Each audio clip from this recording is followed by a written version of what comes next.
How to create a Revolut account. So the first step is to simply download Revolut on your mobile device, and after that you're gonna have to simply open it. Then you're gonna have an option to sign up. Simply tap on that, and then you're gonna have to simply add your mobile phone number. Then after you add that, you're gonna receive a verification code. Simply enter the verification code and then simply tap on next.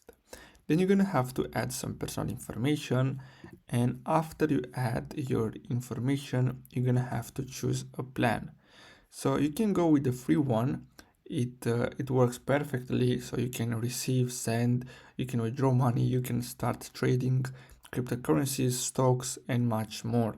Now, after you choose the plan, you're gonna have to verify your identity. So then they're gonna ask you for an ID, and then what you're gonna have to do is simply take a selfie of you, and the verification process will be done automatically. And after that, you can start using your Revolut account.